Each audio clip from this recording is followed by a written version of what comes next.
सख्ती और कानून पर अमल के दावों की कानून से खिलवाड़ करने वालों ने कलई खोल के रख दी है। कुछ दिन की पाबंदी के बाद स्मगलिंग का धंधा एक बार फिर से जोरों शोर से जारी है। पेट्रोल, डीजल, इलेक्ट्रॉनिक्स की अशिया के साथ छालिया की स्मगलिंग का सिलसिला शुरू कर दिया गया है। और सबसे हैरत अंगेज बात यह है कि इस सारे नेटवर्क में अफगान शहरी मुलविस हैं। ये अफगान शहरी इस कदर मजबूत हैं, कोई कानून नाफिज करने वाला इदारा उनको हाथ डालने को तैयार नहीं। सादिक अदोजई हो, अनवर खरोटी हो, दादगई या फिर मालाजई स्मगलिंग का धंधा करके अरबपति बन गए और इनके सहूलतकार सरकारी इदारों के अफसरान भी बैरून मुल्क जायदाद बनाने में कामयाब हो गए हैं। रिपोर्ट के मुताबिक स्मगलिंग का बड़ा नेटवर्क इस वक्त सादिक अदोजई चलाता है, जिसके ताल्लुकात का अंदाजा इस बात से लगाया जा सकता है कि कई अहम ओहदों पर बैठे अफसरान उसके सामने भीगी बिल्ली बने नजर आते हैं। सादिक अदोजई खुद को हसास इदारों में तैनात अफसरान का फ्रंटमैन भी बताता है, जबकि कराची से एक रुकन कौमी असम्बली से भी उसके करीबी ताल्लुकात बताए जाते हैं। कराची समेत मुल्क भर में छालिया का नेटवर्क इस वक्त सबसे ज्यादा फाल है और एक रिपोर्ट के मुताबिक गुज़िश्ता एक माह के दौरान 3 अरब से जायद की मुजरे शहद छालिया स्मगल की गई है और ये पूरा नेटवर्क अनवर खरोटी, दादगई, इमरान नूरानी और मालाजई के जरिए चलाया गया।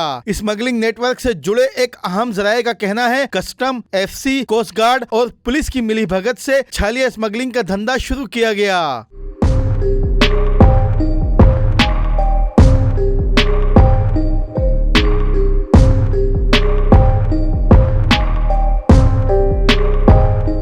छालिया स्मगलिंग के हवाले से कराची से मुत्तसिल बलोचिस्तान के शहर हब को मरकज बनाया गया है, जहां से छालिया साकरान के जरिए कराची मुंतकिल की जाती है। कराची पहुंचकर ये नेटवर्क दादगई और मालाजई के जरिए कंट्रोल किया जाता है। रिपोर्ट के मुताबिक कस्टम को छालिया स्मगलिंग के जरिए 4 करोड़ से जायद की अदायगी की गई, जबकि पुलिस को 1 करोड़ से जायद अदा किए गए। सबसे हैरत की बात यह है, छालिया स्मगलिंग केस में FIA ने जिन अफसरान को गिरफ्तार किया था, छालिया स्मगलिंग का नेटवर्क उन्हीं के जरिए चलाया गया है। इमरान नूरानी एक बार फिर कस्टम अफसरान और छालिया फैक्ट्री मालकान के दरमियान सहूलतकारी करने में मुलविस है। जराये का कहना है टेस्टी, 7 अप, सिंध, शाही, तारा और सनी के नाम से जो छालिया कानून नाफिज करने वाले इदारों के ऑपरेशन के बाद बंद हो गई थी, दोबारा से आसानी दस्तयाब हैं। यही नहीं, इमरान नूरानी और हब में कायम छालिया फैक्ट्री के आगा खानी मालिक ने इस बात का भी दावा किया है कि एक हसास इदारे के अफसरान से मुबैना तौर पर 1 करोड़ रुपए देकर उन्होंने अपनी फैक्ट्रियां चलाने की इजाजत ली है। स्वीट सुपारी बनाने वाली एक फैक्ट्री के मुश्ताक नामी मालिक से FIA हुकाम ने भी मुबैना तौर पर करोड़ों रुपए भत्ता लेकर उसको कस्टम मेगा स्कैंडल में खुली छूट दी थी। छालिया नेटवर्क के हवाले से याद रहे कि FIA हुकाम ने कस्टम के अफसरान को गिरफ्तार करके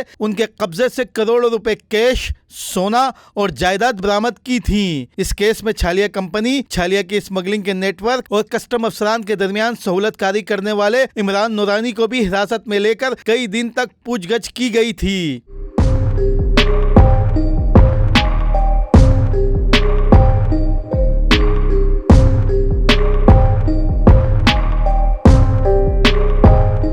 रिपोर्ट के मुताबिक छालिया स्मगलिंग का धंधा इब्तिदा में छोटे पैमाने पर शुरू किया गया और हब चौकी में कायम एक फैक्ट्री को पहले इजाजत दी गई थी। बाद अज़ा दीगर फैक्ट्रियों को भी इजाजत दी गई और इस बात का पाबंद किया गया कि वो छालिया की इंपोर्ट की दस्तावेजात दिखाकर काम कर सकते हैं। मगर गुज़िश्ता 6 माह के दौरान सिर्फ कराची में छालिया की जितने बड़े पैमाने पर फरोख्त हुई है, उसके मुकाबले में कानूनी इंपोर्ट न होने के बराबर है। स्वीट सुपारी के हवाले से जोड़िया बाजार और कराची की बड़ी मार्केटों के रिकॉर्ड को देखा जाए तो गुज़िश्ता 6 माह के दौरान 3 अरब से जायद की छालिया फरोख्त की गई। जराये का कहना है ये रिकॉर्ड सिर्फ कराची का है, जबकि पूरे पाकिस्तान में छालिया की फरोख्त का रिकॉर्ड दस्तयाब नहीं। खासकर अंदरूनी सिंध मुख्तलिफ नामों से और बड़े ब्रांड की छालिया मकामी तौर पर तैयार करके फरोख्त की जाती है, जबकि गुटखा बनाने में इस्तेमाल होने वाली सबसे खतरनाक फंगस लगी छालिया भी मार्केट में आसानी दस्तयाब है, जो इस बात की गवाही है कि धंधा फिर से शुरू है। पुराने खिलाड़ी फिर से मैदान में उतर चुके हैं।